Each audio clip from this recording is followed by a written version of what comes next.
Hey yo les Gnins, c'est l'Ermite et vous êtes bien sur la chaîne de l'Ermite légendaire. On se retrouve aujourd'hui pour l'épisode 2 de Dragon Ball Daima, mais avant ça, générique.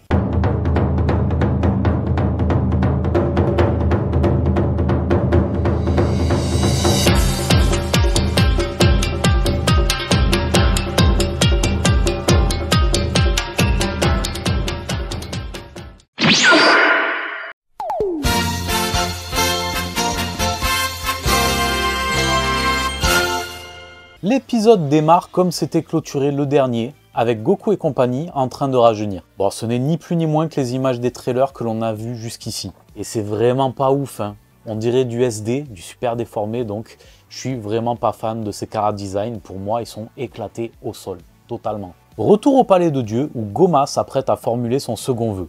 Eh ben non, Shenron nous ressort une nouvelle pépite. Après le bonus Orange Piccolo, dans Dragon Ball Super Super Hero, c'est maintenant le forfait Shenron VIP.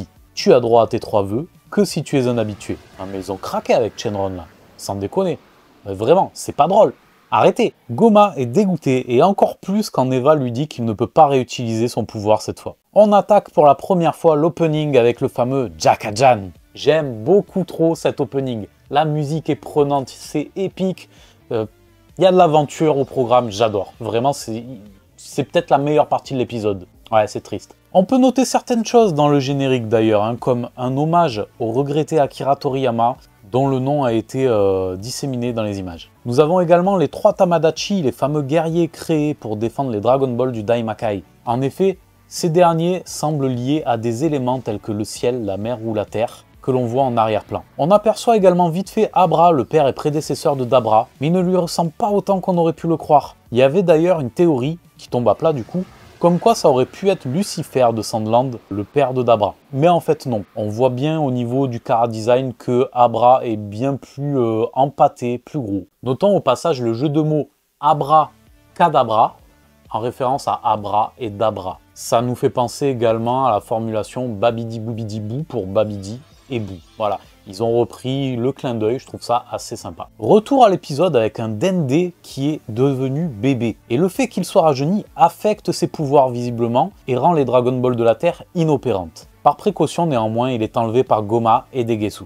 On peut voir également pour la première fois un Mister Popo sans son turban. Et il ressemble bel et bien à un démon avec ses cornes. Petite transition sur Shin, Kibito, Goku et Piccolo qui se rendent au palais de Mister Popo, qui va leur expliquer la situation. Shin confirme que Degesu est bien son petit frère. Pas très cohérent quand on sait comment naissent les Kaio et les Kaioshin, puisqu'il y a un arbre sacré et ils poussent comme des fruits sur cet arbre. Ils naissent à l'intérieur de fruits. Les fruits dorés sont les fruits des Kaioshin. Donc au mieux, ils ont poussé sur la même branche où ils sont issus d'un fruit jumeau. Mais de là à dire que c'est son petit frère, il n'y a pas vraiment de filiation. Ils n'ont pas de parents, les Kaioshin. Et c'est pas une blague, hein, c'est officiel. Ils naissent sur un arbre sacré. Shin fait ramener un vaisseau du Kaioshinkai par Kibito. Kibito qui, au passage, dans cet épisode, est un livreur Uber Eats, hein, clairement.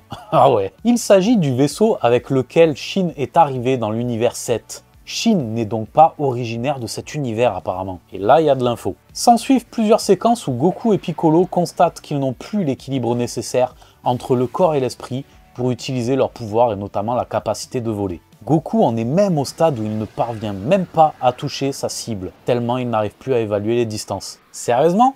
Alors on parle d'un putain d'artiste martial là les gars. Le mec, il est capable de dinguerie. Et vous faites que 4 fois d'affilée, il n'arrive pas à toucher sa cible. Pas abuser quand même, respectez-le s'il vous plaît. Kibito explique que tous ceux qui ont les oreilles pointues ne sont pas nécessairement des démons, ou ne le sont plus en tout cas. Des Majin auraient même quitté le Daimakai par le passé, jusqu'à ce que cela devienne prohibé sans autorisation. Les Namek ont d'ailleurs quitté le royaume des démons car ils n'aimaient pas recevoir des ordres. Ouais, on a vu mieux comme justification quand même. Hein. Piccolo en revanche semble connaître Neva, de nom du moins, et ce serait un Namek de légende. Glorio débarque du Daimakai et demande à Goku de l'accompagner là-bas pour vaincre le roi Goma. Goma qui est d'ailleurs un Majin et qui serait très puissant selon Shin. Mais bon, c'est le même Shin qui était tétanisé devant la force des Saiyans. Donc voilà. En tout cas, ça le motive à les accompagner car il avait d'après lui une certaine connaissance du Daimakai. Goku, Shin et Glorio tracent donc la route en attendant que Vegeta, Piccolo et Bulma les rejoignent quand celle-ci aura retapé le vaisseau de Shin. Voilà, on attaque la conclusion. A priori, d'après l'ending de cet épisode, Bulma accompagnera Vegeta et Piccolo au Daimakai. Peut-être que ni l'un ni l'autre ne savent piloter, bien que Vegeta avait l'habitude d'utiliser des pods, mais bon, c'est peut-être différent. On est sur un épisode assez mollasse, hein, le soufflet est retombé. Franchement, pas vraiment convaincu.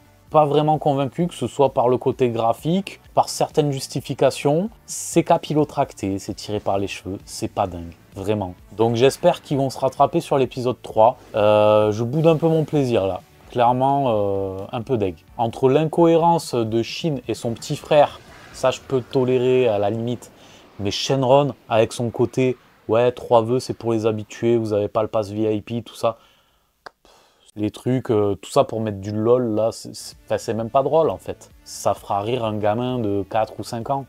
Et encore, même pas sûr qu'il pige. Voilà, donc j'espère qu'on aura de l'épicness pour le prochain épisode, parce que là, vraiment, c'était pas ouf. Voilà les Genin, c'est tout pour aujourd'hui. J'espère que vous avez apprécié cette review.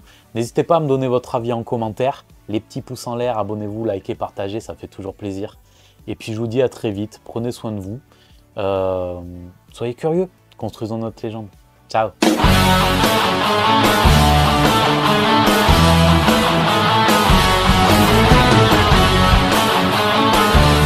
Tu t'es abonné?